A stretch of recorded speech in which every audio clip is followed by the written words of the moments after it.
Live everywhere. Daily Co's Radio on netrootsradio.com presents David Walton. Kagro in the Morning Show.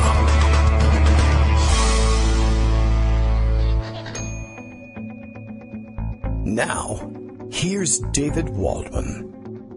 Hello, how you doing, everybody? It is Friday, August 11th, 2017. Let's see how our sound is working today. We'll try and boost my volume a little bit.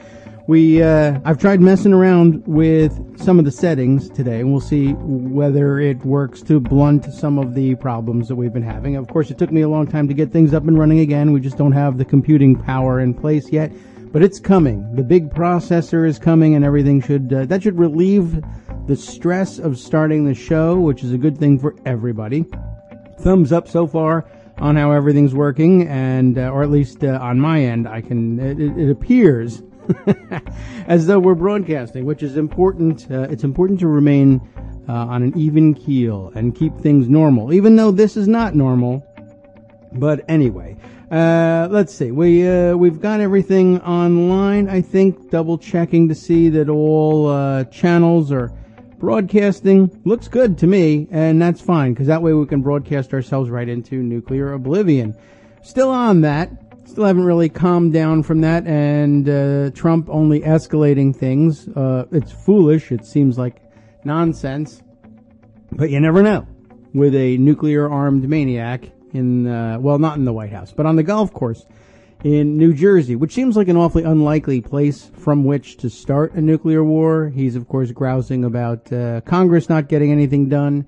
But, of course, he's been on the course for how long now? It's a lot of courses, and different kinds of courses that I've mentioned in the past minute or so.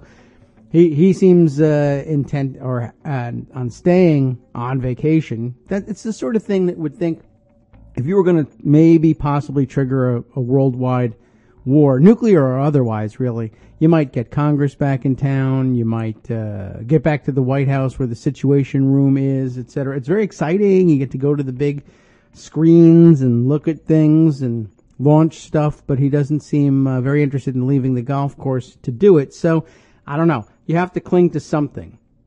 The grain of salt I'll cling to in all of this is none of the things that you would ordinarily think would be done in preparation for launching a war are being done. But, then again, this is not normal. So, I don't really know. Mike seems a little muffled. It is a little muffled today. I'm trying out a couple of different settings, and I wonder whether we're going to be able to manipulate them at all. We had some worries about the mic being too tinny. Let's try, we can boost volume. I also have I've added a bass and treble equalizer of sorts. Maybe we can lower the bass a little bit and boost the treble a little bit and boost the volume a little bit. We wanted to try and warm up the sound. So you can tell us how we're doing on that, and maybe Justice, you can let us know whether we've made any difference in that. Those of you listening at home, of course, use the KITM hashtag to let us know how things are going on your end if you're listening live to the show. And of course, if you're not listening live to the show, you're listening to podcast and you've delayed it for whatever time you feel most comfortable listening to the show. I'm going to give you the comfortable voice now. If you feel more comfortable listening to the show in the afternoon or perhaps the evening hours, you can let us know anyway. You can use the KITM hashtag. I'm checking Twitter all the time. I don't live my life on it necessarily, but damn close. I would be living my life on it if I had a life, I guess. I spend a lot of time on it. It's just not life for living. Okay. Anyway, what's the point of living anyway with Korea and anyway? Yeah, I don't think we're going to get off of that anytime soon. So we're stuck with that for the time being. It is Friday, August 11th, as I mentioned, so that means Netroots Nation in full swing down in Atlanta. Hello to everybody there. Hello to anybody listening live. Isn't this great? It's fantastic. We're able to do this. At least for the time being. Do you think Trump is kind of a weekend war guy, or do you think he wants to get this done by Friday? My hope is, the hope I'm clinging to here is that he'll do his standard thing and people will say, when is this war going to start? Or when are you going to do whatever it is you're going to do? Today he said that the military solutions were locked and loaded because he had heard that on TV. Locked and loaded, that sounds tough. I'll say locked and loaded.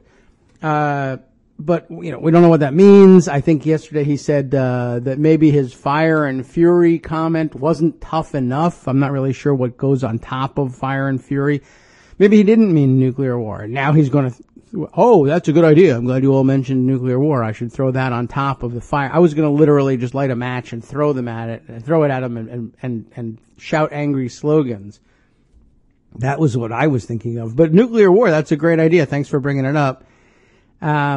But like I said, the one hope we have is that somebody asks him when this thing is going to start, and he says very shortly, we'll get back to you very shortly. And within about 2 weeks, we should have an answer. And then it's never going to happen.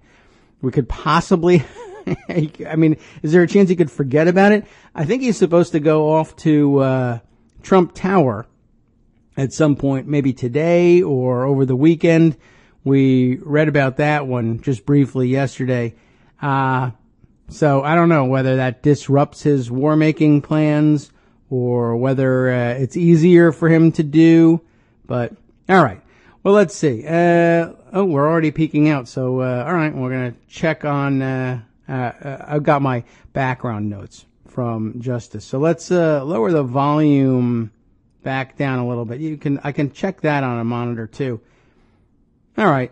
It's it's a little difficult to get all of these things dealt with. But all right, let's see. We'll check more on Justice's notes here in just a second. All right. Well, a little less muffled, and so we'll attribute the less muffling to messing with the sliders on this just the bass and treble equalizers. But we'll see if we can boost it a little bit more but still not run into the tinny area.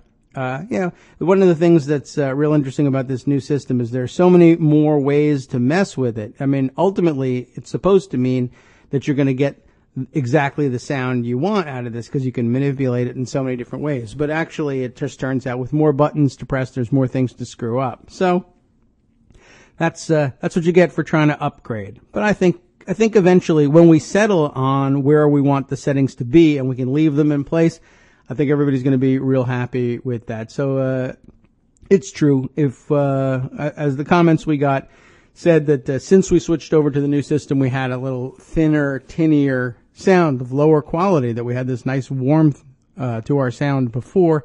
I think we can recreate it. We'll be working on it anyway. All right. So what's in the news today?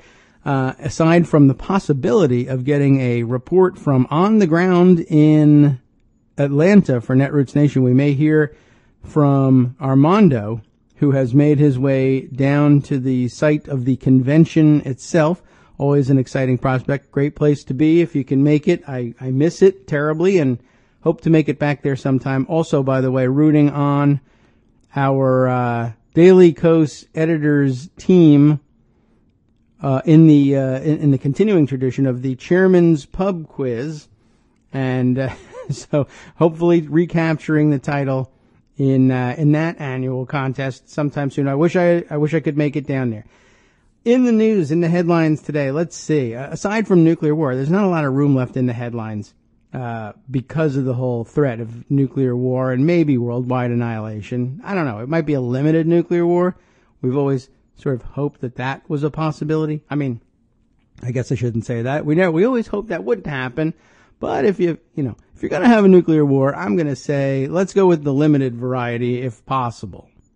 Just sort of keep things in check to some extent. All right. But besides nuclear war, some of the things edging nuclear war out of the headlines this morning includes the news that the Trump D.C. hotel appears to be doing very well and has become very profitable very quickly after the president's inauguration. Who could have predicted that he would have been able to turn that into a profit center? There's a lot of reporting on it. We'll see if I can open the Wall Street Journal article on it. They appear to have done some of the frontline reporting on it, but I do have a Washington Post backup, which I know I can access, and we'll see whether that gives us the news we're looking for. Where's my pocket list here? But I saw this morning, thanks to our Twitter army rounding things up, and here we'll thank Ducks WTD. Thank you to Ducks WTD for bringing this one to our attention. Ducks as in, it looks as if it's Oregon, that is to say, the Oregon Mighty Ducks that we're talking about here. I mean, I don't think they call themselves the Mighty Ducks, do they? That's the Disney movie with the hockey team. And there's a real hockey team. But anyway, Oregon Ducks, that's the Ducks in WTD. Retweeting Rebecca Ballhaus. Is it? Well, see, it looks like two L's. Is she Ballhaus because of the two L's? Or I would ordinarily pronounce it Ballhaus, even though there's two L's there. Anyway, she's got this story. She was tweeting, I guess last night, that the D.C. hotel's financials were accidentally released by the General Services Administration, which usually redacts the money info from its records. GSA has since taken them down, she says.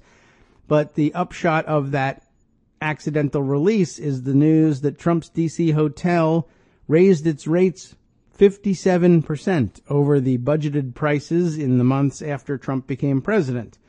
This according to the Wall Street Journal's own reporting. Let's see if I can bring it up without knocking into the firewall here. Sometimes it works. We'll see. Sometimes they when they get some of these big stories that they expect a lot of traffic on, they sometimes will lure you in that way and let you see a few for free.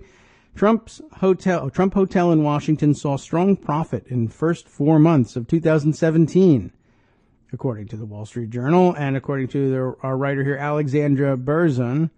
Donald Trump's hotel in Washington, D.C. raised its rates in the months after he became president from what it had planned to charge, helping the facility to outperform the company's expectations, new financial documents show. Congratulations to Donald Trump, who can control all of that, even though he says he doesn't. Anyway, not unlike Mar-a-Lago then in that respect, where they doubled their rates once they found out that there were people who would want to buy in simply because president, and others more scheming, interested in buying in so that they could get access to the president, or at least be able to tell him, hey, I just spent $10,000 at your hotel. Don't you love me? And that usually works out pretty well in Trump world.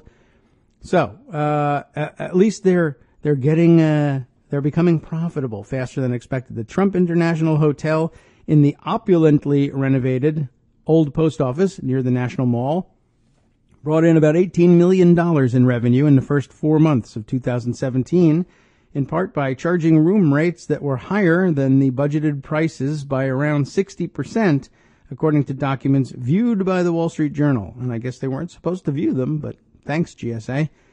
From January to April, the average daily room rate, and I mean, let's be honest here. I mean, I'm sure it's a nice hotel and everything, but it's not like super fantastic, I don't think.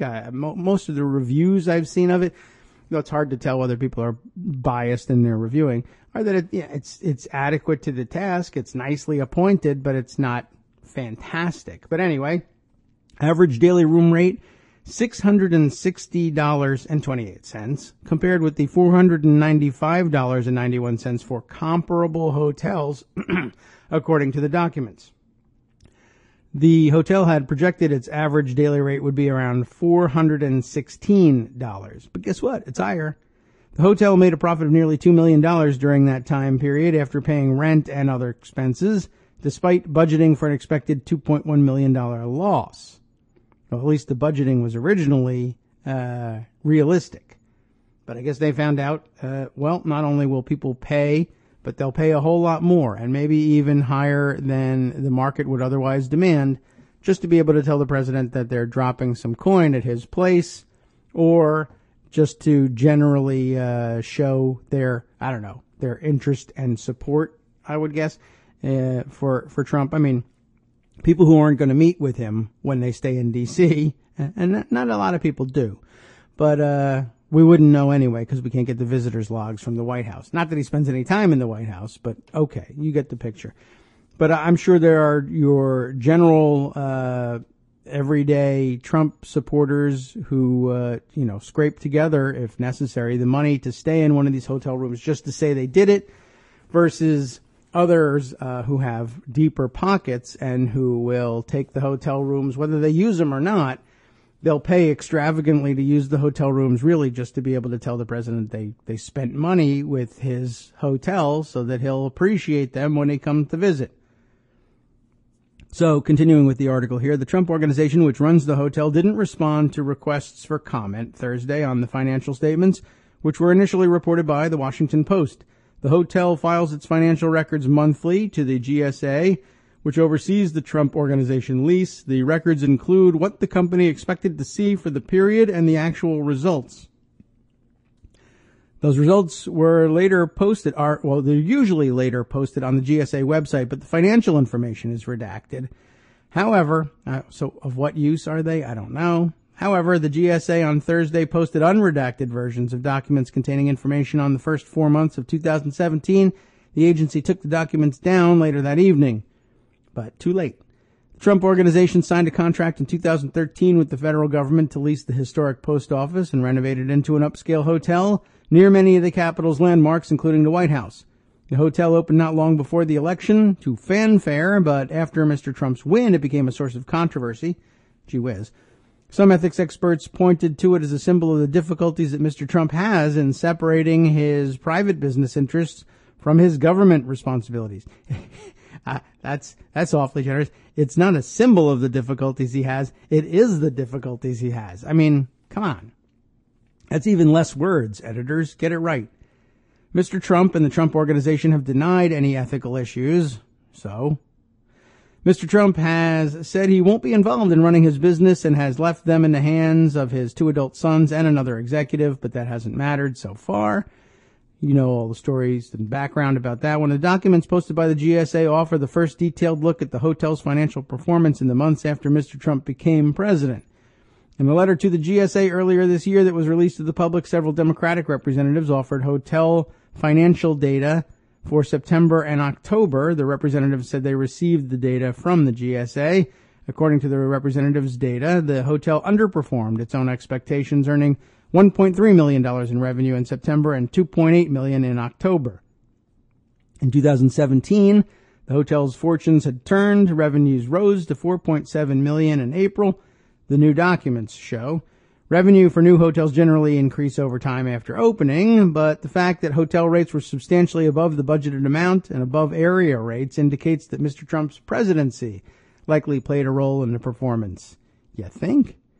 The Trump Organization also doubled its membership initiation fees for its Mar-a-Lago, at its Mar-a-Lago golf course is what it says here. But Mar-a-Lago, I don't think, has a golf course. There's I think 2 golf courses in the area that Trump owns with which he partners Mar-a-Lago, and Mar-a-Lago guests often play there, but okay, that's a minor point.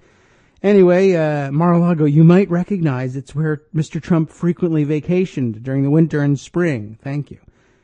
Golf course officials have said the rate increase had been planned before the presidency. That's probably not true. And golf course officials would have nothing to do with Mar-a-Lago's initiation fees, but never mind all of that. Although new, the Washington Hotel is already known as a D.C. power center, drawing visits from government and business officials. That is likely reflected in the hotel's food and beverage revenue of $8.2 million for the first 4 months of the year. Food and beverage accounted for 46% of the hotel's revenue for the first few months of the year, higher than normal for a hotel without a convention center attached, according to hotel industry analysts. Food and beverage revenue is about 37% higher than the budgeted amount. That's, of course, because Trump himself and many cabinet members and other various hangers-on make it very well known that they can be seen and then often, as is often the case, approached and lobbied right there in the lobby of the D.C. hotel. It appears that the hotel has been perceived as a place to be seen and have power lunches and that sort of thing, said Sean Hennessy, a hotel consultant.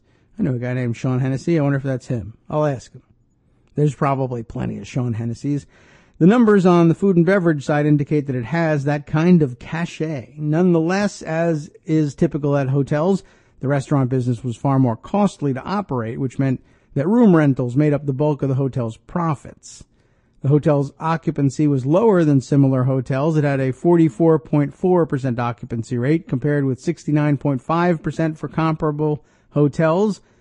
That low rate, however, was offset by the unusually high average daily room rates. The hotel pays about $250,000 a month to the federal government in rent, and we appreciate it. The budget being much on the president's mind, I'm sure, as many of you will have noted from yesterday. The president finally responding to the Russian response to our sanctions regime, and of course the vote in Congress to strengthen the sanctions regime, adopted by what is frequently thought to be a veto-proof majority, and the president passed on his option to veto the bill and send it back. It would have been an interesting thing to do right up against the August break. I don't know why nobody advised him to go ahead and do that just to disturb Congress, but maybe they finally talked him out of it. Yes, you will recall that in response to this, the Russians, there's some dispute about exactly what they did, but they are expelling American diplomats. But they announced the expulsions in numbers that, we don't have in Russia. So it was thought that they must be including local Russians who work in functionary capacities in the embassy and compound, and that they would, I guess, lose their work permits for helping out there. So I'm not entirely certain that we ever got to the bottom of exactly how many American diplomats were being expelled. And, it seems like an escalation of things. And if they're expelling that many, you're really talking about kicking every American diplomat there is out of the country and then some. And that's actually quite a major escalation. That would normally pass for the end of diplomatic relations between the two countries. But I guess nobody's talking about that. Maybe I have it wrong. I don't know. But the numbers announced were certainly very high. And Trump didn't respond initially. It took him a good long time to come up with something to say. And I don't know whether anybody inside the White House actually did ever come up with something to say. That's not to say the president didn't say anything, though. As you know, he tends to make these calls and on his own and fly off the cuff without informing anybody about what he's going to do. So yesterday, he apparently thanked Vladimir Putin for escalating the situation because now, as he put it, we have a smaller payroll. He wanted to thank Russia for we're going to save the U.S. a lot of money because we wanted to reduce our payroll over there anyway, and now he's done it for us. It's all a big favor. Well, it doesn't actually work like that, but when has that ever stopped Donald Trump? I'll grab Hunter's entry on it on the front page of Daily Kos yesterday afternoon. Donald Trump thanks Putin for American diplomatic expulsions. Now we have a smaller payroll. Okay. From a pool report, Donald Trump's response to a reporter question about Russian leader Vladimir Putin's order that the United States cut the number of its diplomatic staff members by over 750. One of the most dramatic such moves against diplomatic personnel since the fall of the Soviet Union. He said, I want to thank him because we're trying to cut down our payroll. And as far as I'm concerned, I'm very thankful that he let go a large number of people because now we have a smaller payroll. That's 2 sentences. He's used like 3 words in there. Smaller payroll. There's no real reason for them to go back. I greatly appreciate the fact that we've been able to cut our payroll of the United States. We're going to save a lot of money. Of course, we're not going to save a lot of money. As other observers have pointed out, Vladimir Putin doesn't get to fire American diplomats and take them off the State Department payroll. That's actually up to us. We have to do that. So he hasn't saved us a lot of money. He's just made us pay a lot of diplomats money that we already were paying them, and now they don't have to do anything for their dollars.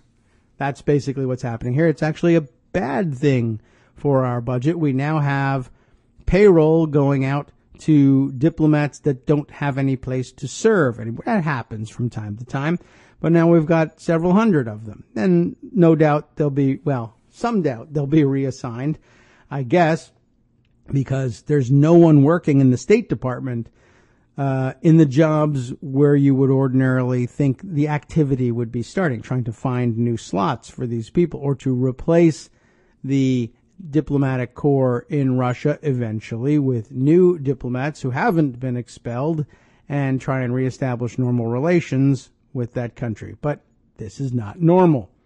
Anyway, Hunter goes on to say, well, the most charitable explanation is that the man is insane. There's some video embedded in a tweet here from Kyle Griffin of the comments being made.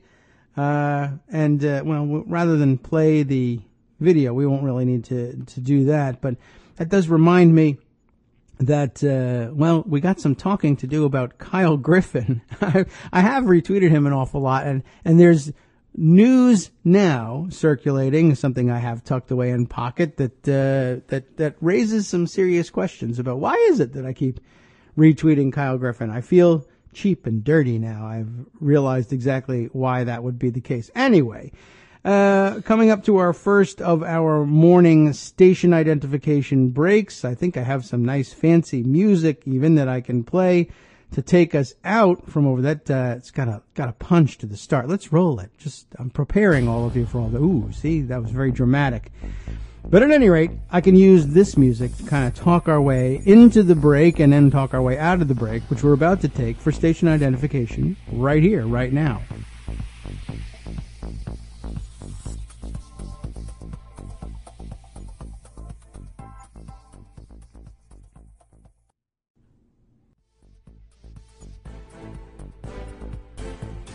Hey, how's that for some exciting return music? I think if it's working right, we got some real good groovy music to take us into the breaks and out of the breaks. We're back with the Kagro in the Morning Show. I'm Kagro in the morning. I'm Kagro all day long. KagroX on Twitter. That's how you can find me.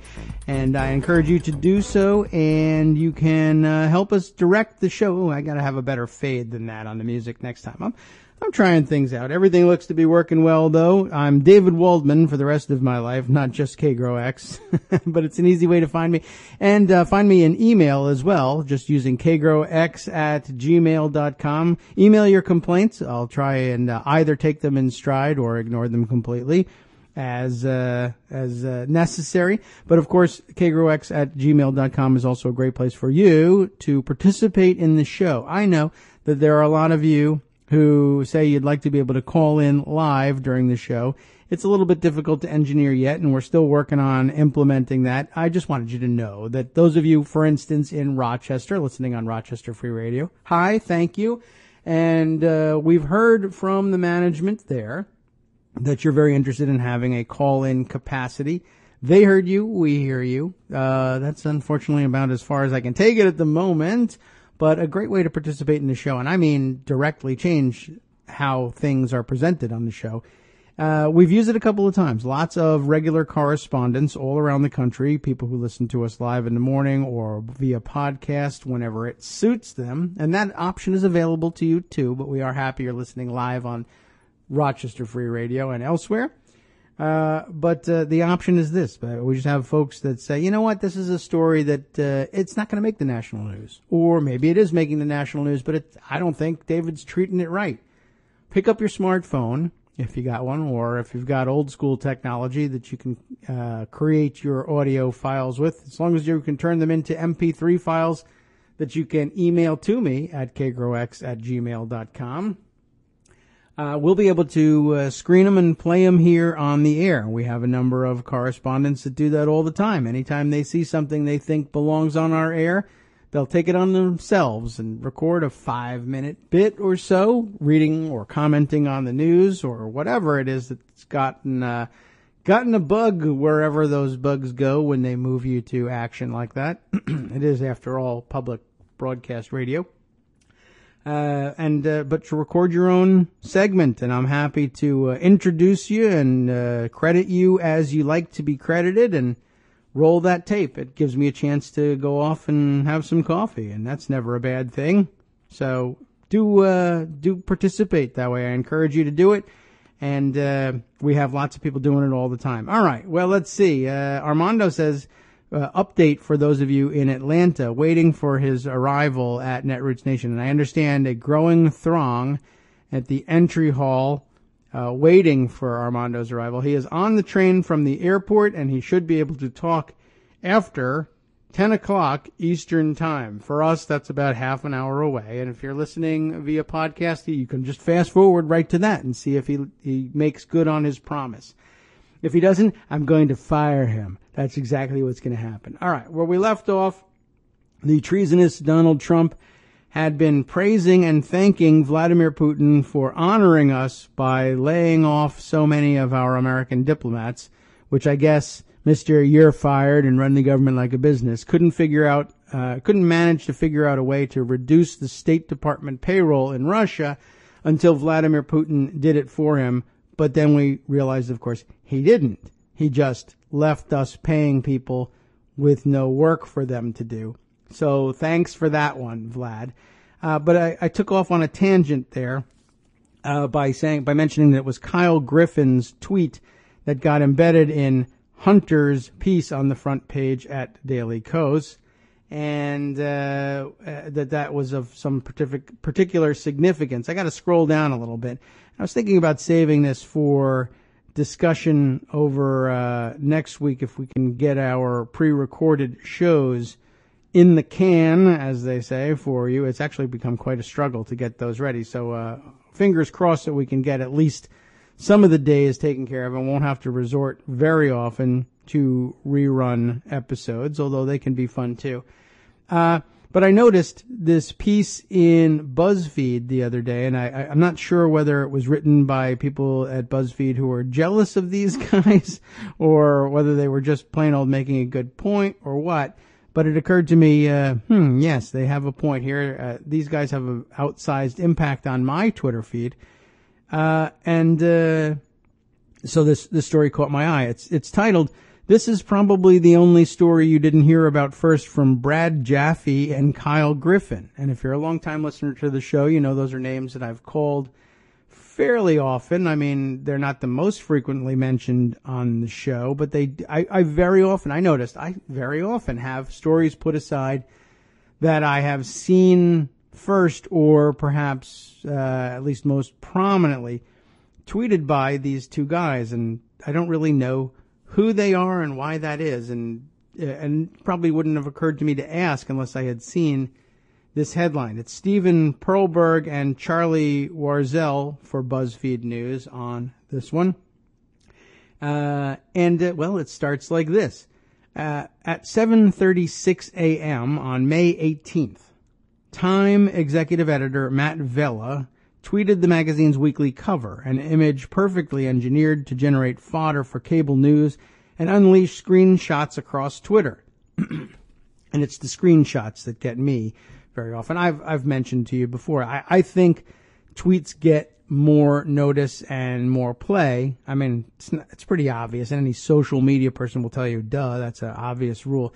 But when they have a picture attached, or, sometimes a video, but it occupies more real estate on your screen. It's visually interesting. It's colorful. And I think it gets a lot more notice than text only.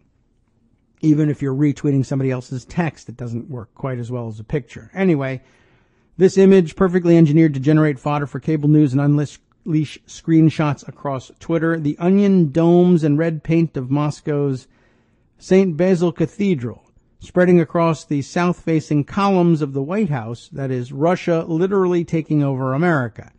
But Vella's viral tweet was immediately overshadowed. Seconds later, Kyle Griffin, who, we're helpfully informed here, is a producer for MSNBC's The Last Word, grabbed the cover image and tweeted it to his 200,000-plus followers with a splash of knowing commentary. Quote, "Oh boy, the new cover of Time went there," he wrote. Griffin's tweet has more than 43,000 retweets and 89,000 likes. For those who follow his account, and I don't think I follow either of those accounts. Well, I might follow Brad Jaffe, but I don't know that I follow them. I follow so many people who follow them that I end up getting the bulk of the good stuff too. That's the same way I deal with Donald Trump, of course. I don't follow Donald Trump. I just wait for people who do to grouse about what he's saying. Anyway, for those who follow his account, the tweet is Vintage Griffin, a nugget of breaking news packaged tightly with a line of inoffensive but somewhat incredulous analysis, as if to say, OMG, I know. He is not alone. Brad Jaffe, an editor and writer for the NBC nightly news broadcast, has become a Twitter celebrity with a similar string of obsessive viral news posts. Jaffe boasts a larger following than Griffin, about 245,000 followers. The two men, who at MSNBC and NBC Nightly News work in different parts of the company, are said to share something of a rivalry, according to sources. NBC Universal is an investor in BuzzFeed. They helpfully disclose for us in parentheses at this point. Be it a press conference on Capitol Hill, cabinet meeting, pool spray from the White House. We had some people wondering what a pool spray was just yesterday. And I think that's just where they allow photographers to come in, take pictures occasionally for reporters to shout out questions. Not a formal press conference, but just a press appearance. But I think Donald Trump and his speaking style turns it into a real spray. I think people get really actually sprayed when he talks, or at least when he gets riled up. You probably saw that circulating yesterday. Anyway, be it at a press conference on Capitol Hill, cabinet meeting, pool spray from the White House, Trump golf outing, or fiery segment on Morning Joe, you'll see it first from Jaffe or Griffin. Very likely, anyway. When a reporter in the NBC news operation has an exclusive, Jaffe or Griffin are often the first to release the relevant details. Between the two, they somehow manage to tweet virtually every piece of news and opinion of the day, from a fact check of that morning's controversial Trump tweet to a late-night Washington Post or New York Times bombshell report, and always with plenty of screenshots. I could be doing this operation. I mean, I do it for free anyway, but it takes me longer to make the screenshots, and I don't get exclusive first-look access to NBC stories that are about to break. But that's an awful lot of my tweeting. I guess they've created a new kind of job there for themselves, just being the ones that are the first to circulate the good news. Being a good curator on Twitter is worth a lot. Anyway, as news cycles grow faster and more overwhelming, Jaffe and Griffin have become feeds of record for obsessive political journalists and casual Twitter users alike. Their relentless output, which in a different environment might have felt exhausting, is now a mooring force for a growing number who feel bombarded by breaking news and fear they might miss the next bombshell. The two are hardly the only journalists to tweet breaking news, to be sure, but in a presidency that plays out primarily over Twitter and cable news, Jaffe and Griffin were already in perfect position at Trump's media nexus with all the resources of the internet and a multinational broadcast organization. They are the AP and Reuters of Twitter, said Yashar Ali, a political operative and fundraiser turned freelance journalist who is an obsessive political Twitter user in his own right. There's so much news that's breaking every day in so many different areas that they help reporters stay on top of the news. While much has been written about the chaos of the administration and its boon for investigative journalists and Trump-savvy reporters like Washington Post's David Fahrenthold and the New York Times' Maggie Haberman, Jaffe and Griffin have also entered that space through sharp news curation and the centralized delivery of what's happening in a given day. On Twitter, they're widely known. Celebrities retweet them. Here, enclosed in parentheses, a quote says, I have a couple of go-to Twitter accounts that I check as soon as I wake up in the morning, said actor Alyssa Milano. One is Kyle Griffin's feed and the other is Brad Jaffe's. The pair's tweets travel so far and wide that two people interviewed for this piece mistakenly thought they were following Jaffe and Griffin when in fact they were not. And that's exactly what I have going on here. I don't even know. I think I finally did, like I said, follow Jaffe. but only because at some point I realized I'm retweeting this guy a lot. But how is this happening? But that's it. They're so widely followed that eventually I get all of their stuff too. Brad and Kyle are both indispensable talents, said an NBC News spokesperson. While they're in different roles, they understand the benefits of using multiple platforms to get news out, and we are fortunate to have them. I would say so. The spokesperson said that Jaffe and Griffin did not wish to be interviewed for this story, but they understood the interest. The interest has come with criticism, though, particularly from some other journalists who see Jaffe and Griffin as using the work they do to amass more Twitter followers. That's a valid complaint, I think. A bevy of Twitter complaints follow from these critics. They over-screenshot, like 3 paragraphs of a competing outlet's story. They throw one emoji in a quote tweet, like the eyes emoji, googly staring eyes, like, hey, look at this. Not to mention, of course, the various smiley face or whatever emojis. They use a tweet to simply identify an easily identifiable figure, like former Attorney General Eric Holder. And there are some examples in here. While there's no strict formula for a Jaffe and Griffin tweet, the examination of their body of work reveals a few tried and true templates. And this is probably how you've seen them, even if you don't follow them. There's the screenshotter. Here, a Brad Jaffe tweet and it really, I guess this is where you begin to see the complaints about being over screenshot. What he's done here is he's tweeted out the comment. New York Times' Maggie Haberman, who he identifies by Twitter handle, Maggie NYT. New York Times' Maggie NYT and SNL's Glenn Thrush, he's of course not from SNL, but he's frequently portrayed there, have incredible insight into Trump's White House routine and one hell of a jarring nugget. And he does link to the story, which is an important courtesy online anywhere, but particularly on Twitter. So Brad Jaffe says, Haberman and Thrush have this great insight and a jarring nugget. And he gives the link, but then he attaches not one, but 4 photos to the tweet, each one a screen capture from the online version of their story, complete with highlighting of what Jaffe thinks those incredible insights and nuggets are. So it's a little similar. I guess it probably raises some of the same hackles as the Saved You a Click guy, which was a big hit, and still around, I think, but I think does a lot less tweeting these days. But basically, it does sort of steal the thunder. Now I just have to read a Brad Jaffe tweet to get the flavor of what's going on. If I want more information, yes, I can click through to the story, but the best stuff is right there. And that is a service in a sense, but yeah, you can see where other journalists, like at the New York Times, would be saying, I would rather you just say, we have fantastic insight and give the link and let people go there and read it. And for one thing, decide for themselves what the best nuggets are. And 2, let us get the clicks. It is, after all, to some extent, all about the clicks here. If a bombshell story drops, our article continues, there's a good chance Jaffe and Griffin are halfway through reading it before you've even seen the link. The pair use that speed to their advantage, running through the stories or relevant documents and screenshotting the money sentences and paragraphs.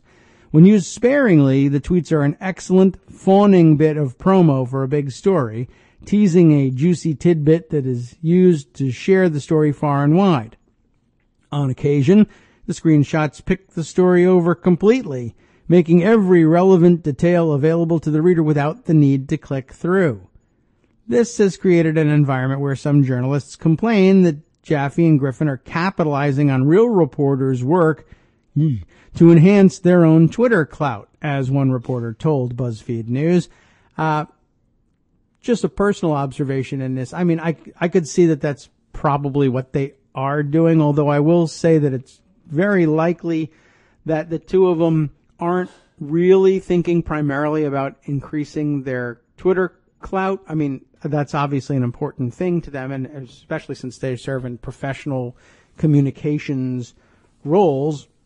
It's always nice to increase your Twitter clout, But I would guess that they were initially primarily driven by just the interest in sharing news with people that they thought was important and being seen as an important curator commentator. That's certainly the way I have felt about things. I say, the people who are following me are interested in the news that I find interesting. That's why they follow me. And I'd like to make an observation or two. And yeah, I do like to make an observation or two along the lines of, oh my God, look at this, because I feel like it's a personal conversation, not necessarily with all the people who are following, because I don't often interact with with every single one of them, but a lot of them.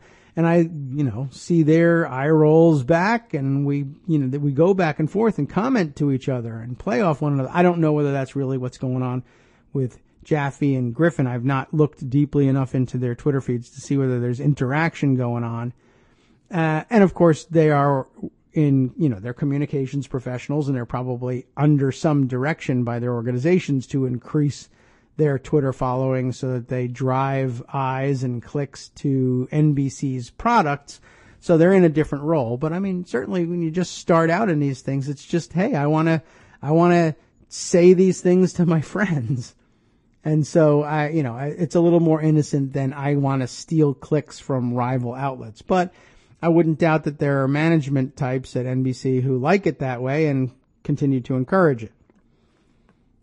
So here's a couple of the next example, the point and gawk, their next tried and true technique. Lots of embedded tweets here from Jaffe and Griffin. And they're really, literally, just look who's in this picture. You grab a story or a tweet from somebody famous. Here's a tweet Brad Jaffe has grabbed from Eric Holder. And all he does is he retweets the tweet and then adds former attorney general, and then one of the down pointing hand emojis, like this is a former attorney general. In other words, you should take note that it is a former attorney general who is saying this. But yeah, we know that Eric Holder is widely known as the former attorney general, but it's sort of helpful. Here's one from Kyle Griffin, retweeting a John Dingell tweet noting that he is former dean of the House, with the googly eyes emoji. Look, the former dean of the House is the one who said that. Yeah, we know. That's who John Dingell is. And not everybody knows that. That's true. There's a bunch of them in here doing the same thing, pointing down or showing the look at these googly eyes. Seizing on a piece of breaking news that's just come across Twitter, Jaffe and Griffin amplify it, but first make sure to add their own flair, usually in the form of an eyes emoji or a downward pointing emoji finger. These have quickly become the most polarizing of the pair's style of tweets. Critics, many of them other reporters, see it as drafting off the success of someone else's tweets. And I guess it is. They see Griffin or Jaffe's emojis as a way of adding their own brand on top of someone making or breaking actual news while adding very little value of their own. But the pair's most loyal followers see it differently. And for them, a Jaffe or Griffin point and gawk is the Twitter equivalent of a flare to signal attention that's reminiscent of another blogger's famous siren. You know who we're talking about, of course. Two reporters independently linked them to the infamous conservative aggregator Matt Drudge for their ability to take the reporting of others and use it to set narratives. And there's legitimate value in that and legitimate need for those things. Although, they all have a point too. And I try to, in my own tweeting, to be sensitive to stuff like that. And it comes up every once in a while when people send me, they tweet to me, CC, Kagro X, and then include a link to someone else's tweet because they think it's something that I ought to see, either for the show or to comment on, or that's obviously something of interest to me. And then I want to share it with people. And I think about, okay, if I go to the story that they're sharing and then retweet that, then more of my followers will see this important story, complete with the headline that goes with it and all the reasons why it's something that I think that they should be looking at, and then they would go and look at it. But I worry sometimes, for instance, does that make it look like as though I'm claiming I'm the one who discovered this story? Shouldn't the person who CC'd it to me get the credit for finding it? Because surely a lot of there's a lot of cross-pollination. People who follow one another, they cross-pollinate, and if I am retweeting or commenting every once in a while to somebody, others who follow my feed might say, oh, I notice he's doing that a lot with this other person. Maybe that's somebody I should follow, and it helps build their Twitter following. So sometimes I'm torn about whether I should retweet the meat of the story, or should I retweet the person saying, hey, Kagro, you should be looking at this, because it has the link in there. But then it comes across visually without the visual interest. If I retweet the story directly from the story, a lot of the newspapers have it set up so that there's the photo that illustrates the story plus the headline and the link, and it's got that visual element, and more people will see it and stop and take a look at it. But that doesn't include the name of the person who brought it to my attention. If I retweet their tweet, then what goes out very often is just me retweeting this other person and retweeting the text CC Kagro X, or take a look at this, or have you seen this one, Kagro X? And then there's a link, but there's the visual element of it is gone. And then, okay, now I've given credit to the person who discovered the story for me and told me about it, but fewer people are taking a look at it because it's missing that visual element. And then again, on another level, there's the fact that that story was written by the reporter, not by the person who found it and sent it to me, and shouldn't I be crediting them? So there's a lot of considerations of Twitter etiquette in this, and I'm not certain what the real answer is, but it made a very interesting story, I thought, and gave us something to think about, something meta to think about, while we wait for Armando, of course. Anyway, there's also the second-hand NBC scoop type of tweet. Jaffe and Griffin's speed has caused a good deal of stress for some of their colleagues at NBC News and MSNBC, who have complained that the two are employing proprietary company information to pump out news to their personal followings first. Some of Jaffe and Griffin's colleagues gripe that the two take advantage of NBC's internal news gathering system, whereby network journalists file reporting for employees to use across various TV and digital platforms. On May 30th, for example, some colleagues were irked when Jaffe tweeted a screenshot of a few paragraphs of reporting from NBC News justice correspondent Pete Williams, as opposed to waiting for a story to be shaped from that reporting on NBC's website. Indeed, Jaffe and Griffin are so fast on Twitter that they sometimes post NBC's reporting before the digital team can get the stories online or tweeted from the house accounts. In other words, Jaffe and Griffin are able to grab the scoop and the windfall of retweets that come with it. On May 17th, for example, Jaffe tweeted that Williams was reporting that former FBI Director Robert Mueller had taken over the Justice Department's Russia investigation. Jaffe was fast to the news. Williams' Twitter account had been dormant for more than a year, and his tweet generated more than 2,000 retweets. 3 minutes later, Jaffe tweeted again, this time with a link to the just published story on NBCnews.com. That tweet, though, received fewer than 300 retweets. Network sources say staffers have been critical internally of the practice. It's frustrating because they are tweeting internal information. It hasn't been published on our website, said one network source. It hasn't been on MSNBC. At the end of the day, it's not your info. It's info that's there for the network's platforms. Another source said that Jaffe and Griffin aren't breaking any internal rules by being fast and are following the editorial standard guidance as to what is reportable or not. There's also out there the viral TV clip. Those are some of my favorites, of course. As TV producers, Jaffe and Griffin have at their fingertips the kind of digital tools to quickly get a clip from cable news onto Twitter, a valuable skill in the cable news presidency. In March, for instance, Jaffe tweeted, "Watch this. John Lewis is shouting on the House floor, 'I'll fight every day. I oppose this bill with every breath and every bone in my body.'" It generated more than 20,000 retweets. One of Griffin's biggest tweets came in May when he tweeted a 2-minute clip of James Corden's reaction to the bombing in Manchester.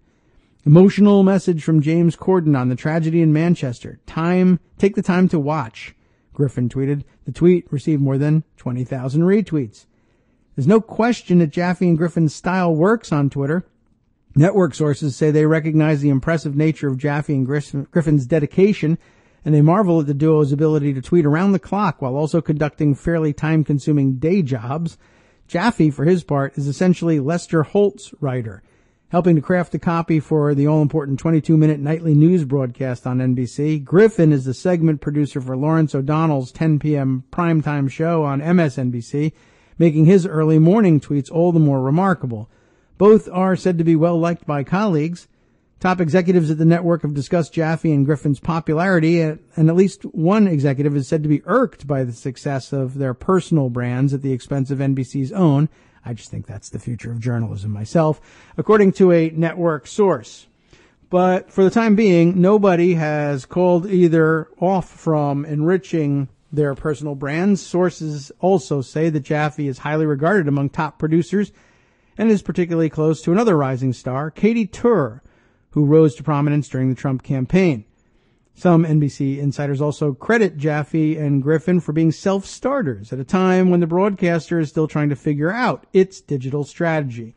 Well, there's much more to it, a little bit more. We could continue on and maybe we could carry it over to the other side of the break. But you know what? Sometimes these breaks are good reminders that maybe the story has been going on a little longer than is absolutely necessary. It is time for us to schedule our next break. This one just a short one. So we'll be back on the close side of this one. Now we pause again for station identification, and we'll return in a minute. We'll see you then.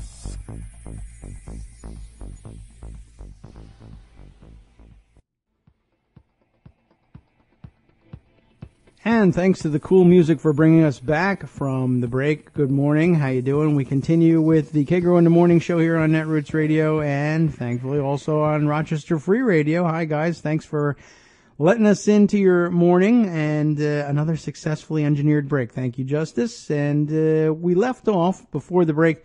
We were discussing the article, reading and discussing the article about the newfound fame of Brad Jaffe and Kyle Griffin in curating news for us via Twitter. There's a few more tidbits I guess we can distill from this piece. But I guess what we're taking away from it is one, sort of a scouting out of the digital social media frontier and the future of news and the building of personal brands. And I think probably we should poke into this a little bit more. I've found, I think, Twitter makes that desirable certainly for those working in journalism, and I think inevitable too. For instance, we've talked a number of times about various reporters who I follow and who a lot of you follow as well for the quality of their reporting, and they have along the way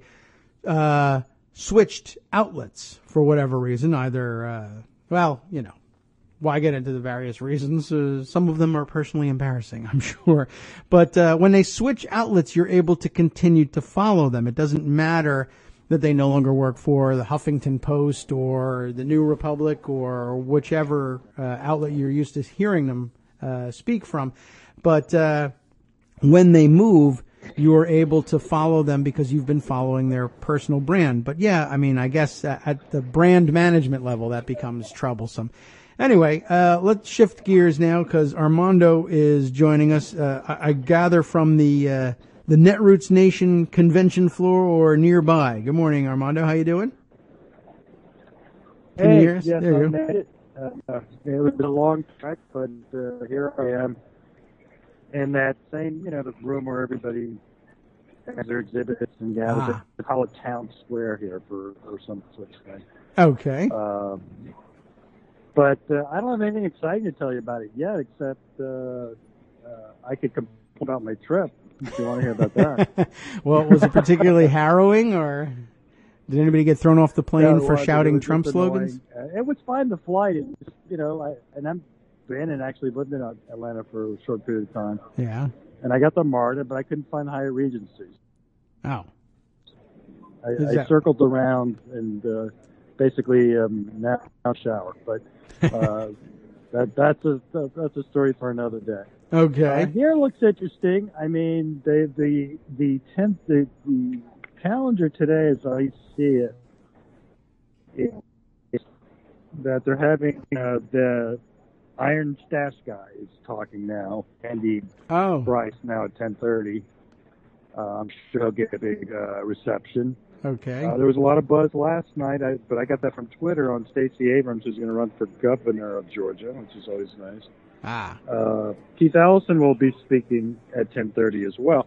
The caucuses, the different geographic caucuses, are going on at noon, and there's just a plethora of discussions and topics too many to choose from, frankly.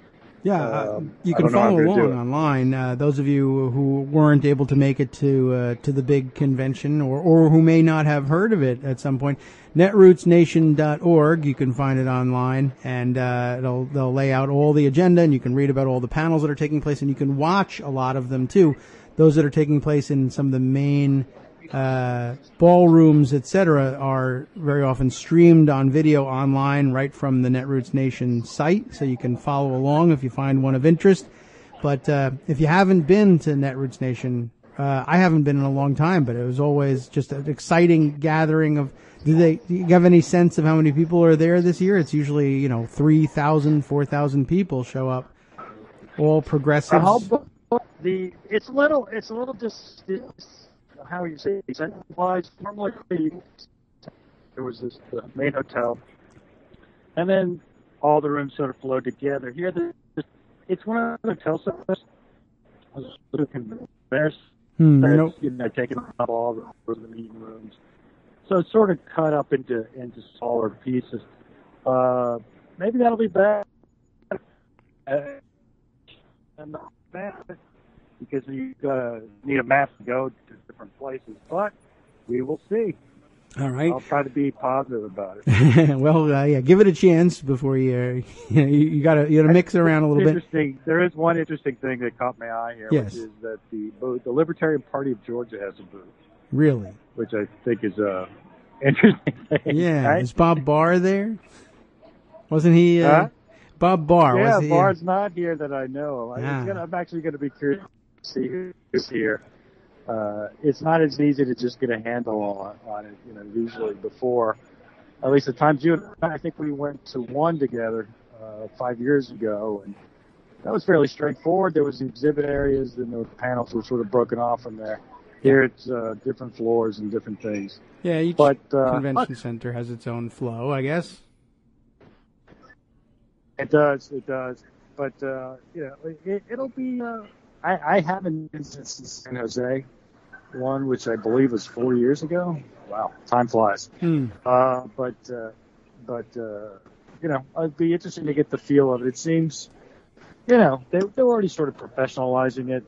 Yeah. In the sense of the professional left, the professional left comes and you're breaking activists learn now that the era was much more focused on elections. I happened to miss, because I wasn't here yesterday, the Daily Kos feature yesterday. Daily Kos where elections. They discussed the specials and the midterms. Pardon? The Daily Kos elections staffers, they put on a panel, and you can find that, by the way, over at Daily Kos. David Neer and the Daily Kos elections staff wrote it up, and I think there's some video included, so you'll be able to, if you missed it, you can review it on video online, but always an incredible That's right. insight, I think, I had forgotten the granular about that. level. It's hard to react so spontaneously to you telling people things. I had forgotten that they're going to be archives. Yeah. So for almost all of the sessions at Netroots Nation, once they're done, if you happen to miss them live, you can pick them up in the archives. And very often these the participants in the panel will post them online at whatever their online home is. In this case, the Daily Kos Elections panel, easily enough to find, dailykos.com. If somehow you've managed to listen in on the show and not have any idea where Daily Kos publishes or who we are, Daily KOS, dailykos.com. We welcome you if you've never heard of it. Rochester from Daily Kos. Yes. Well, it sounds like it'll be interesting. You got to kind of walk the floor and get the feel for the place, and probably find a place. I just wanted to let you know I'd made it here and appreciate the general it. setup. It'll be, they have some interesting. I'm kind of curious to see Iron Stash person. Yes. Heard a lot about him. Heard about his ad. See how he comes across, and maybe give you a quick report on Monday. Certainly, that would be appreciated. And if you run into something fantastic and just have to break in again, by all means. And we hope that, one of the things about convention centers is they don't often give you a really good cell phone reception everywhere when you're inside. A lot of concrete. Oh, am I doing bad? I apologize for that. It's okay. We got most of it. I haven't gotten the sign-in information yet. Okay. Well, go ahead. As always, my logistical skills are not the best. Get yourself signed in, and I don't know if you find there's good reception and you find yourself in the Daily Coast exhibit area, if there is one this year. I believe there is. I have not found it yet, but I will find it. Okay. Well, you can call and then you can pass the phone around. Everybody can get on. Maybe we should tape some weekend shows. Okay, David. I'll talk to you off the air. If I get something better, I'll call you. Terrific. Back. Okay. Right. Thanks very much, Armando. Bye-bye. Good to hear from you. Take care. Enjoy the convention. Once again, it's Armando's calling in from the Netroots Nation convention, now taking place today through the weekend in Atlanta, Georgia. It's the only Atlanta I know of, but I'm sure there's another one somewhere. It's not the small one that you've never heard of. It's the one in Georgia. Anyway, I missed those conventions terribly. We stopped. I stopped sort of packing up and going because I actually kind of felt like I had an obligation to continue broadcasting for one thing. And it's not that easy to broadcast from on the floor there. It's kind of noisy, and you can do it. And it's sometimes when we broadcast, when Armando and I were in Providence, Rhode Island for a couple of years ago, it actually kind of lent this interesting, convention buzz going on in the background. It sounded like we were making news just because we were reporting from a convention floor.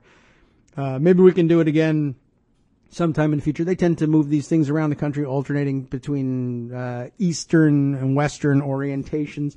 I'll try and target the next East Coast one so that I can do a show during my regular time slot without feeling too jet lagged.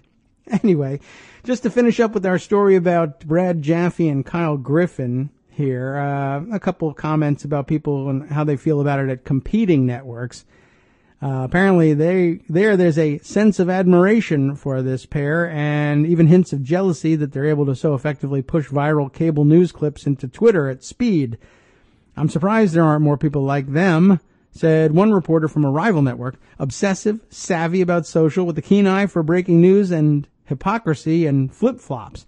Newsrooms need more people like them right now. And I do think that's going to be the future of the news, and that I think that they could attract such people with the promise that they can actually. They should permit them to be able to build that personal brand, because the networks tend to benefit from it. And it's something really that I don't think you can do sustainably without the support of a major network, not only because you can get the news fast and you can get access to those clips, but you need to be, somebody needs to find a way to pay people who do this kind of curation all the time, because otherwise there's nothing. I speak from experience. Curating the gun fail hashtag has resulted in net zero probably net negatives, I would assume, for the amount of time I've invested in that.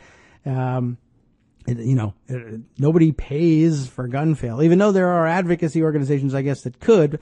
I don't know if I would want them to necessarily, because I kind of like to be able to do my own thing with it and treat the news in my own way. I don't know that a corporate or not, like a nonprofit entity that lobbies on guns, for instance, would they permit me to treat some of the accidents with the kind of humor that I think they deserve? I mean, I try my best to avoid it when I think that it's not warranted, or when there's kids involved and stuff like that. But when there's gun fail that's just obviously like head slapping, I can't believe this happened.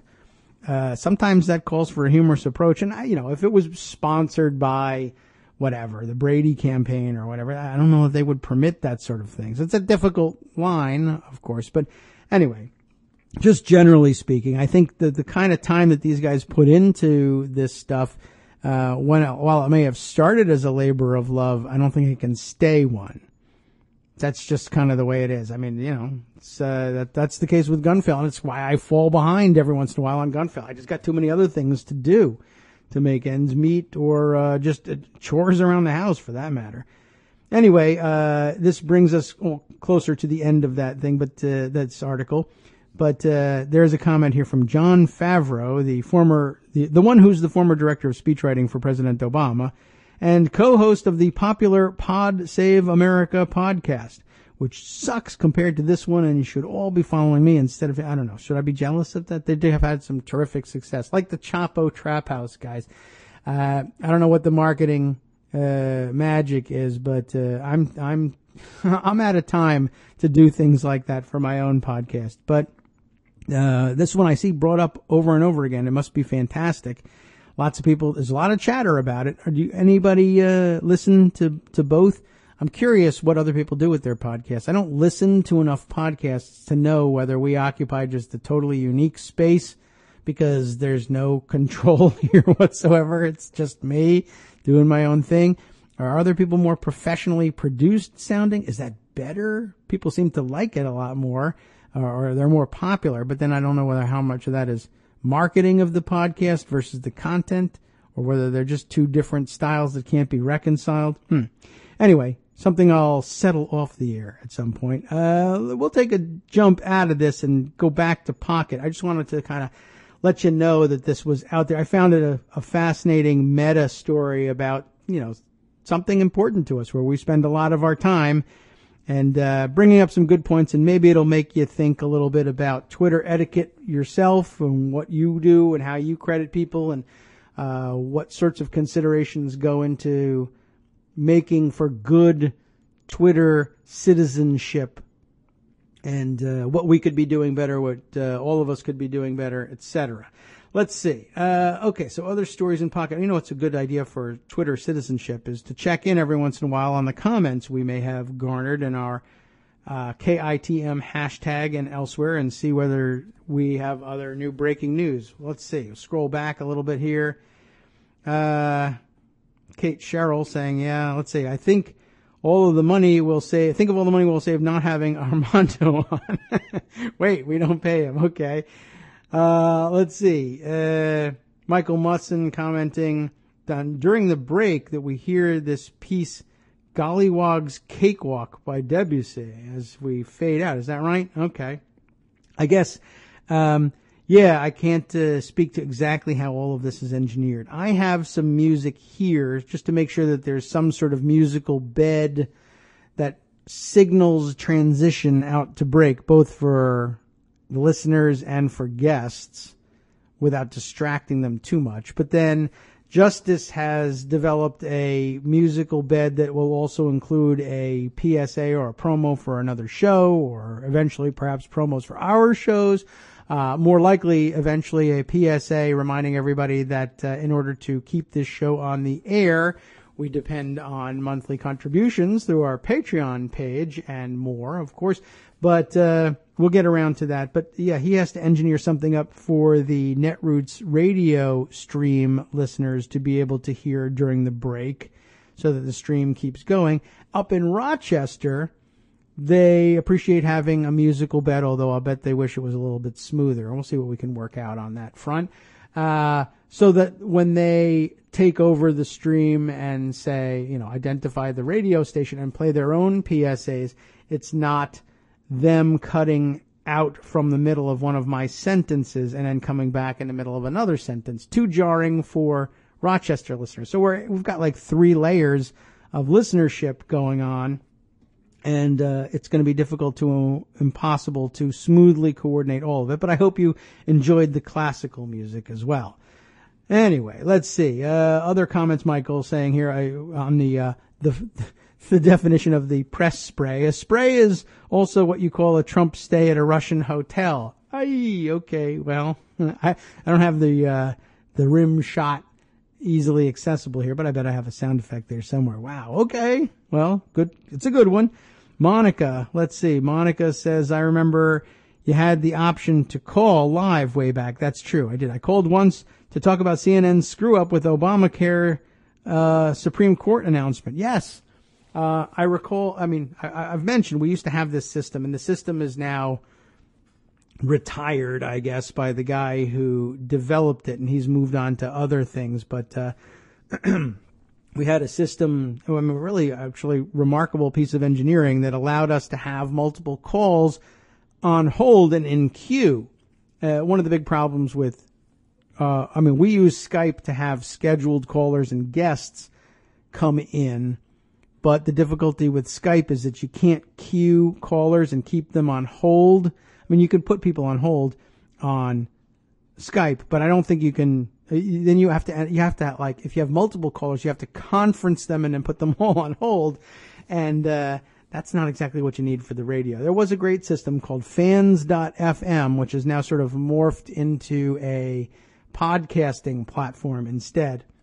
I'll have to get back with Armando because he says there's other apps out there for us to use, that might be able to replace fans.fm, and we'll see if we can pick up on those in the future. Let's see. Here's a comment to the KITM hashtag from BuzzWigs. As Trump attacks Ryan and McConnell, impeachment nudges its way through the Overton window. Ooh, well, that would be an interesting thought. I think they're more likely to let this stuff roll off their back for the time being, but I guess everybody's got their breaking point. Let's see. Justice actually commented earlier, an hour ago, it looks like Mueller has everything locked and loaded for after Rona Graff's congressional testimony. Is Rona Graff being called in? Really? That is interesting. She's his, closest personal assistant, I guess with the exception of Hope Hicks, but scheduler and, confidant, has been on with him in Trump Tower for many years and even made a couple of appearances on The Apprentice. Interesting. I didn't realize that she was being called in for testimony either. Okay. Let's see. Wow, there's a lot of comments scrolling all the way back here. Can we make anything out of it? Here's a article suggestion from Twister Cat. Usually good suggestions come in this way. Psychologists say Trump has serious mental illness.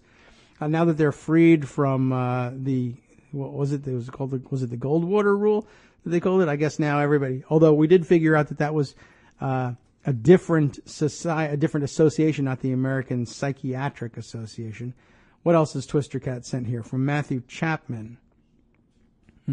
Okay. Some strategy discussions about Democratic campaigns in the future. Very interesting as well. Let me take a look at the Psychology Today piece here and see if we can, we'll see whether anything new has developed on the front of psychiatrists and psychologists speaking out. Well, I guess so, because it says here that 60,000 psychologists say Trump has, quote, serious mental illness. Wow. Suzanne Lackman, a doctor of psychology, I guess. Is that what the PSYD means? In Psychology Today, writes this piece, mental health group gathers signatures calling Trump psychologically incapable. Okay, so it's a petition signed by professional psychologists, as opposed to 60,000 of them gathering in a public square saying one by one that he has serious mental illness. The group Duty to Warn, founded by influential psychotherapist Dr. John Gartner, has gathered nearly 60,000 signatures from mental health professionals on a petition calling for the removal of Donald Trump from office due to serious mental illness that renders him psychologically incapable of competently discharging the duties of the President of the United States. Well, I agree. I'm just not a psychology professional. The group hopes to reach its goal of 75,000 signatures before planned multi-city town hall meetings on October 14th. Ooh, that's good organizing, just setting out a date and saying, on October 14th, we're going to have town halls probably all around the country discussing the mental incapacity, the psychological incapacity of the sitting president of the United States. You kind of have to set stakes like that. October 14th, mark the date. The petition takes place in the context of mental health organizations struggling to clarify their positions on the ethics of their members publicly commenting on the mental health of public officials. Historically, the Goldwater Rule, as it became known, refers to a rule from the American Psychiatric Association's Principles of Medical Ethics, forbidding its members to comment on the mental health of public figures. Recently, the American Psychoanalytic Association issued a statement saying that its members should feel free to comment on public figures' mental health, but should refrain from offering official diagnosis. A news article misreported this statement as originating from the American Psychiatric Association, from which the Goldwater Rule originated, prompting that organization to issue a statement titled APA Reaffirms Support for Goldwater Rule. This in turn led to a statement from American Psychological Association President Susan H. McDaniel, in which she wrote, "Our ethical code states that psychologists should not offer a diagnosis in the media of a living public figure they have not examined." Against this background of many organizations, all with the acronym APA, drawing different lines for their members' ability to comment on and or diagnose public figures, these same organizations have versions of rules allowing members to disclose confidential patient information when withholding this information would put people at risk. This is something we learned a little bit about in law school, in privileged relationships and confidentiality as between doctors and patients. Yeah, psychiatrists and mental health professionals do have that, and this is why I said, at the name of the organization, a duty to warn that overrides the ordinary presumption of confidentiality when they think that a patient of theirs may pose a serious risk to their own health or the health of someone else, health and safety of someone else. If you're a psychiatrist and you're working with somebody and they confide to you, thinking it's in confidence, that they are planning to murder somebody or stalk somebody and think they might possibly murder them, do you have a duty to warn either that person or law enforcement? And it's the subject of some serious debate, an ongoing debate, but there are policies in place. Duty to warn, and that's what they adopted for their name. We'll continue with this article here just because there's a little bit extra interest down below. For example, it says the American Psychological Association Ethical Standard 4.05 writes that psychologists disclose confidential information without the consent of the individual only as mandated by law or where permitted by law for a valid purpose, such as to protect the client or patient, psychologist, or others from harm. Yes, there are in fact statutory legal duties to do this stuff. Okay. This is a psychologist's duty to warn. Most will have heard of this rule in the context of mandatory reporting of child abuse. Now, the organization duty to warn applies this same logic to commenting on the mental health of Donald Trump, with its Facebook page writing that Donald Trump is too seriously mentally ill to competently discharge his duties as president and must be removed according to the 25th Amendment. The group and its petition have reached the public ear in such spaces as Daily Kos. They say the Daily Kos. We just simply like to say Daily Kos, USA Today, New York Magazine, Salon.com, and many more. Hey, we beat out USA Today and New York Magazine in terms of the mentions. Now the group is making a push for signatures before this multi-city town hall event on October 14th. They're set for Atlanta, Chapel Hill, Charlotte, Chattanooga, Chicago, D.C., Los Angeles, New York, Phoenix, and San Francisco, with additional cities possibly to be added. We're about 1 minute out from our final break, but let's use the time just to point out that you can read the petition online.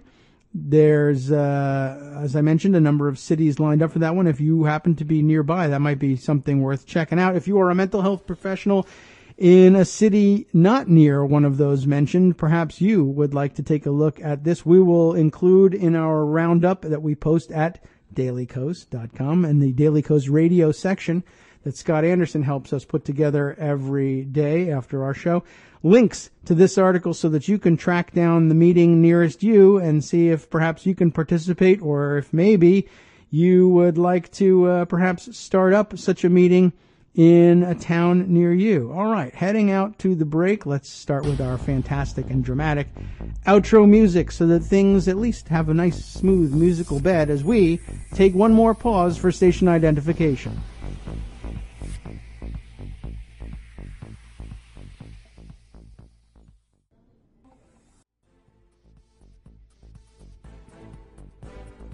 And welcome back to the show. I think we're done with our third and final break for the day. Thanks for hanging in there through our station identification breaks. It's David Waldman here with the concluding segment of the Kagro in the Morning show here on Daily Coast Radio and Netroots Radio and Rochester Free Radio. And let's see, we got a couple of items that I think we probably ought to find room for before heading off into the weekend. Of course, we like to make sure that you have all the latest topics at hand for your weekend conversation.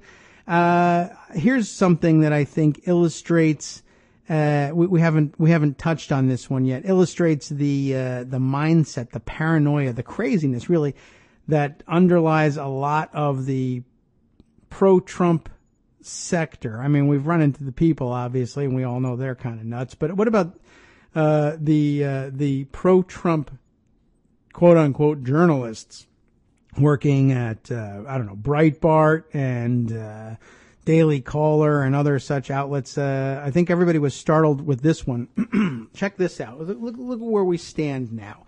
I mean, I think there's more people than just Donald Trump who are mentally ill and incompetent to execute whatever office they happen to be in. Thankfully, most of them are not in public office. Do you remember a couple of days ago, I'm sure you do, when the notorious wacko Stephen Miller. John Miller is, of course, the fake PR guy, although there's another John Miller in the news, too. We'll bring him up in just a minute. But when Stephen Miller was handed the microphone to do the briefing on what passes for Trump administration immigration policy, or their hopes for future immigration policies anyway. And, of course, he had this antagonistic exchange with everybody, but in particular with Jim Acosta of CNN. And Acosta, kind of waxing poetical, asked whether this outline of what purported to be Trump administration immigration policy ideas, anyway, they don't have anything formal down on paper. They never do. But Miller was sort of spewing off the top of his head, maybe from prepared notes, about what he was going to do. And Jim Acosta asked whether some of these ideas, including requiring that immigrants learn or know English before they were even admitted to the United States, it's that they had jobs lined up, et cetera. Was this really not in conflict with the spirit of the famous Emma Lazarus poem that's inscribed at the base of the Statue of Liberty? We all remember the parts of it, at least, that say, give me your tired, your poor, your huddled masses yearning to breathe free, etc. And wasn't this all really in conflict with those principles? And Miller appeared, he very easily could have said, well, it's true and all, and those are fine words, and we do aspire to hold ourselves to that standard, but it's not a legal standard. The statue and the poem accompanying it, they don't have any particular legal status. They're symbolically important, but they're not legal documents. But instead, he sort of, for one thing, I'm not even sure why he did this. I think he wanted to get around to that point and to say things like, it doesn't have any legal binding force. A lot of times people will cite the preamble to the Constitution or for that matter, various parts of the Declaration of Independence, which don't have legal force. The Constitution certainly does it. The preamble doesn't really count as a legal proscription. It says here that I should be able to, we're trying to form a more perfect union. So therefore something that doesn't really work quite like that. Or people then point to the Declaration of Independence, which has even less legal status. It was supposed to stand in for legally separating us from Britain, but they probably didn't recognize it, and we didn't have enshrined it in law either. Pursuit of happiness? Well, you can't really sue because you didn't get a chance to pursue happiness. You got to find some other legal basis. Similarly, Miller was trying to say, one, that the poem isn't actually the statue, which it isn't, but he was trying to say that it doesn't, like it somehow doesn't count as part of the statue and its symbolism. And I mean, it clearly does. So that was foolish in its own right. But, in his zealousness, he set up somehow a imperative for Trump supporters and the alt-right and kindred spirits to somehow reject the Statue of Liberty as part of their pantheon, which was kind of weird, like, you know, that they conceded the Statue of Liberty to everyone else, to the liberals of America that easily. Ordinarily, they fight to, you know, preserve their claims to such things. I'm glad they've ceded the Statue of Liberty. How do I come to the conclusion that they've ceded the Statue of Liberty? John Carney, who is a Breitbart writer, and I guess in response to the backlash from his stupid outburst yesterday, has added to his Twitter profile, "I get triggered by statues," and apparently he does. He wrote this yesterday, or was this yesterday? August 10th. Yeah. Okay. So yesterday he it's hard to believe that this is true. He's angry at Vogue magazine. Why? Why would you be angry at Vogue magazine? He's angry at Vogue magazine because he tweets along with the cover of the latest issue, which features Jennifer Lawrence, actress Jennifer Lawrence, in a fancy red ball gown type dress on what appears to be the deck of a ship, perhaps, passing through New York Harbor by the Statue of Liberty, which is in the background, and has nothing to do with anything. It's just a nice setting. I don't know whether there's a story inside the edition that has anything to do with New York, or presumably there's one with Jennifer Lawrence in it, but I don't know if the Statue of Liberty makes any appearance in any of the stories. It's just, this is a New York setting. We could have used Skyline, but we went with Statue of Liberty, iconic New York setting.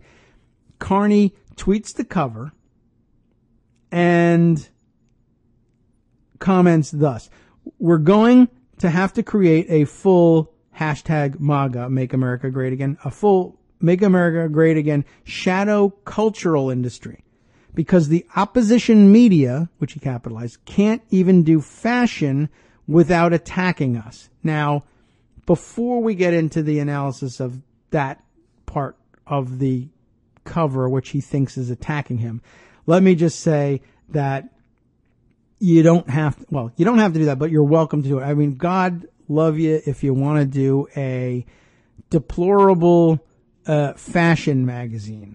Good on you. That's going to be great. Well, you know, which Harley Davidson t-shirts should I wear with my full sleeve tattoos and misspelled protest sign to paint with a rather broad brush, let's say. Anyway, I'm sure there's some very fashionable, or there's lots of people, obviously, there's lots of Trump supporters who think they're fashionable.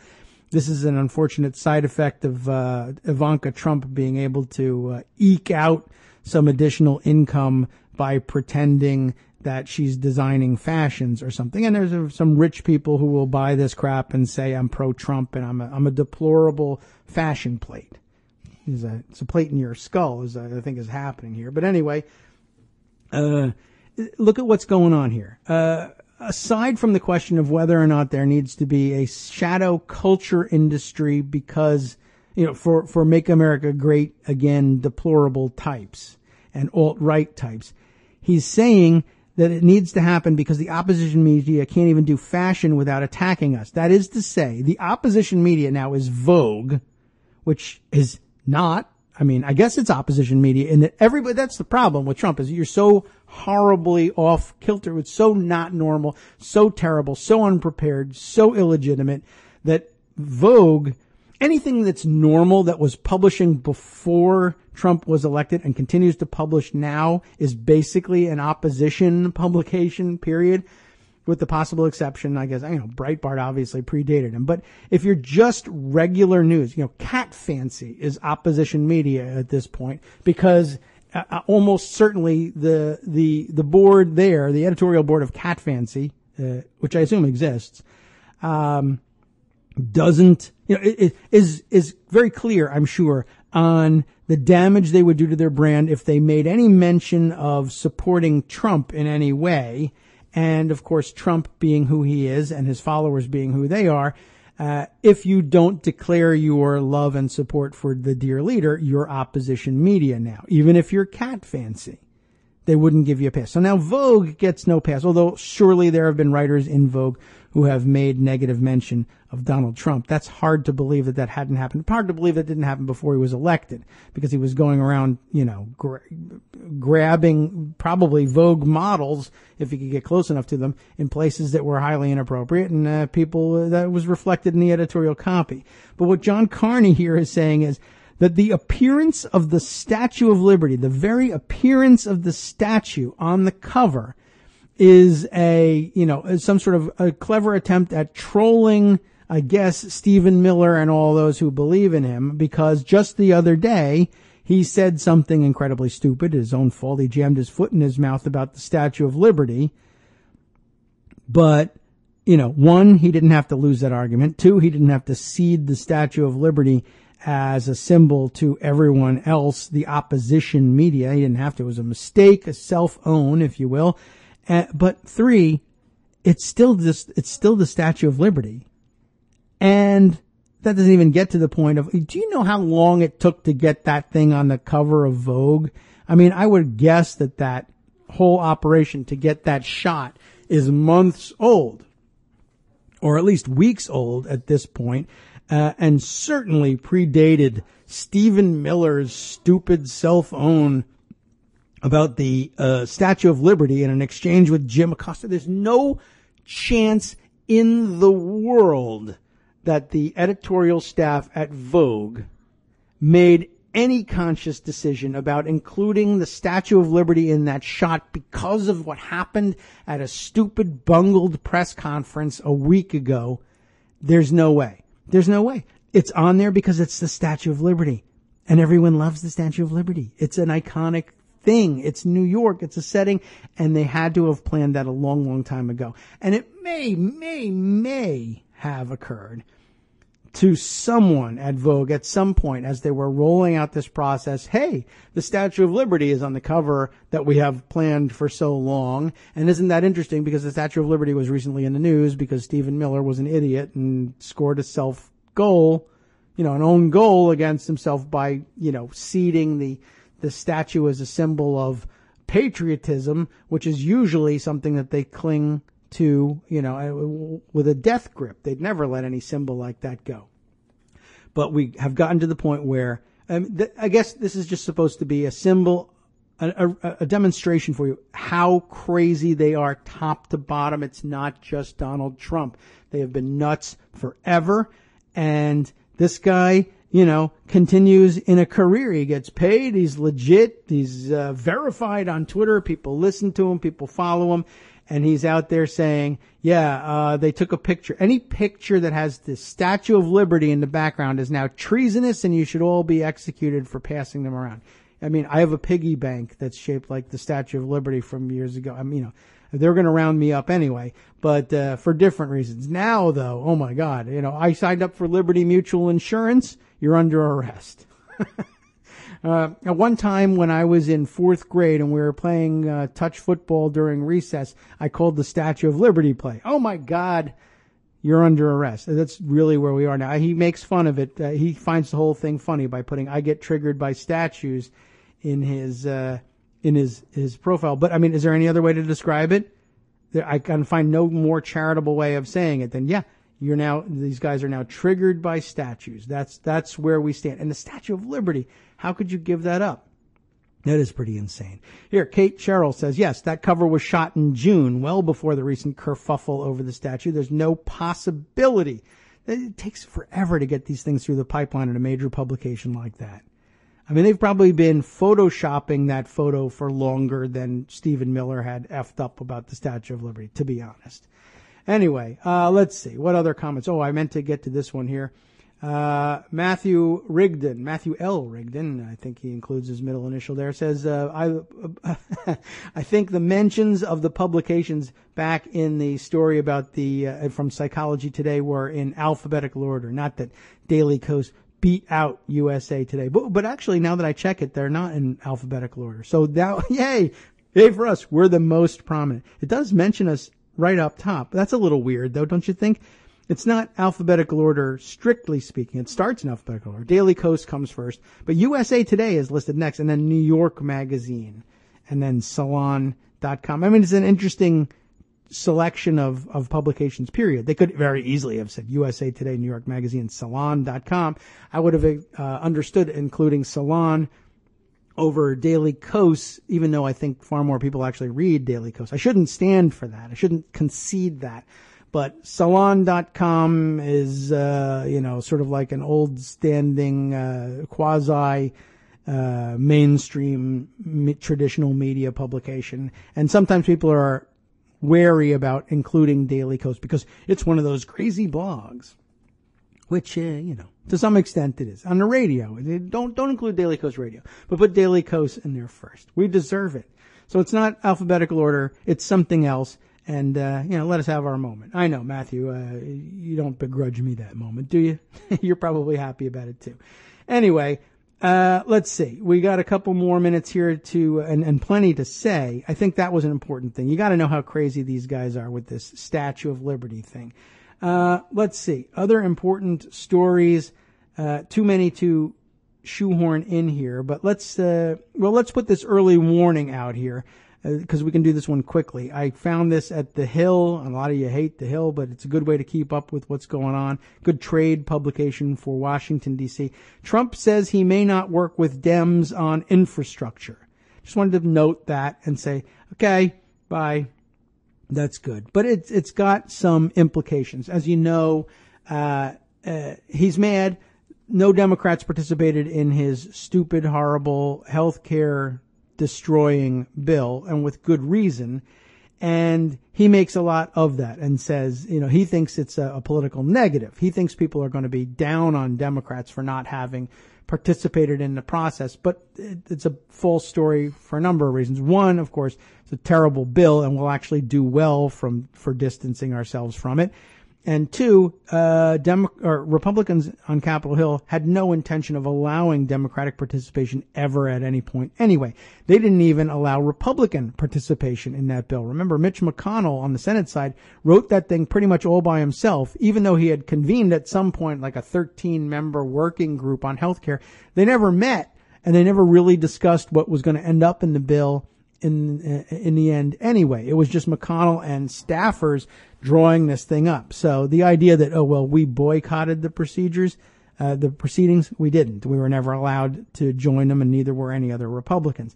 So now Trump, because he's a petty jackass, now says, maybe we won't reach across the aisle and work with Democrats on my massive infrastructure bill. Well, for one thing, I don't think it's coming. For another thing, we don't care. And if the healthcare bill is any indication, we're going to want to stay as far away from the infrastructure bill as possible too. That wasn't the conventional wisdom, though, all the way through this. And the infrastructure bill, I think, was much anticipated as a way to reach across the aisle and participate and bring Democrats into the process, because everybody likes to get, pork. Everybody likes to get their projects funded at home, and this was going to be allegedly a way of passing out lots of money to start new projects and to rebuild America's infrastructure. And that was in line with Trump's idea about what making America great was, and it was one of the few places where some Democrats might agree. But he's angry at them about the healthcare thing, even though the blame really belongs elsewhere, but that's not going to change his mind.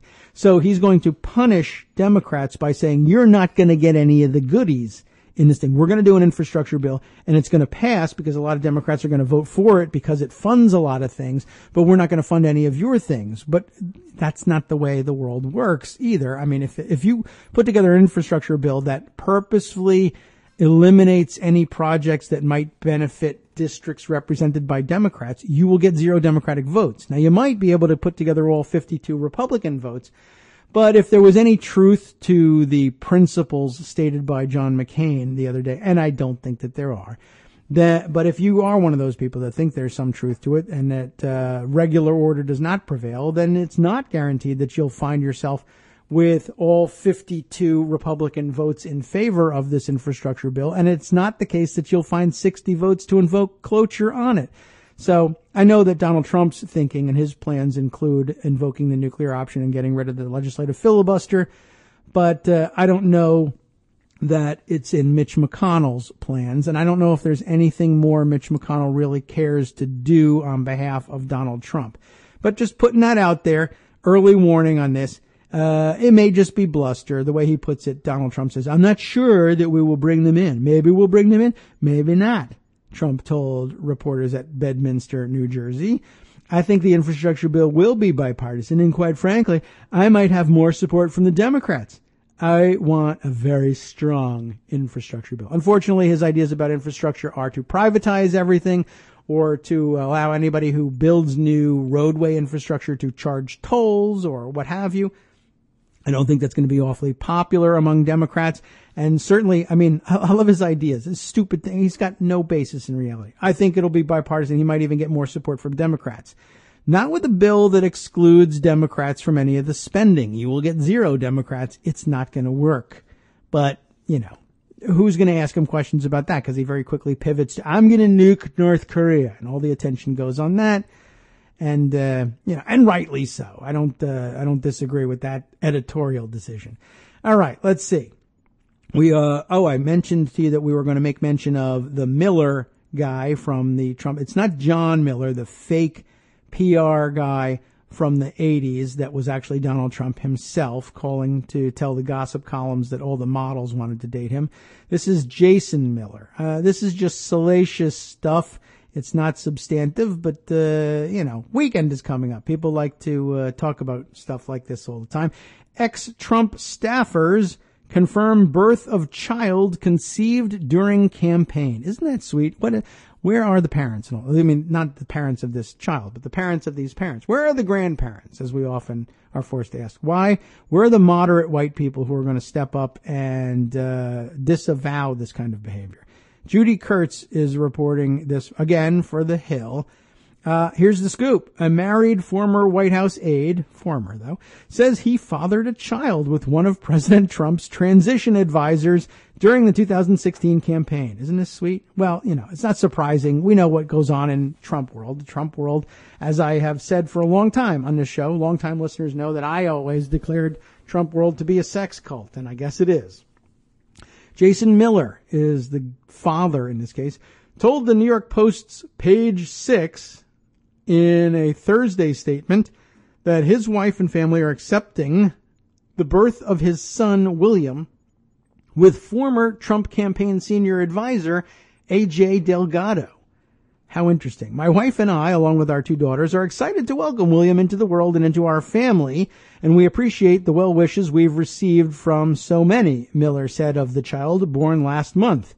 If you're confused by this situation, but you think, oh, well, I don't know, sort of open-minded, flexible family thing, even from a Trump deplorable, maybe that's not the worst thing in the world. Well, you're as confused as A.J. Delgado is on this because she has no idea what he's talking about.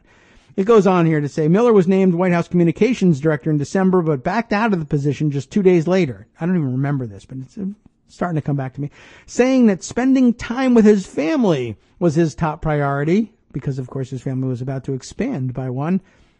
Miller's wife, his actual wife, gave birth to a girl in January. Now he's a managing director at private consulting firm Teneo.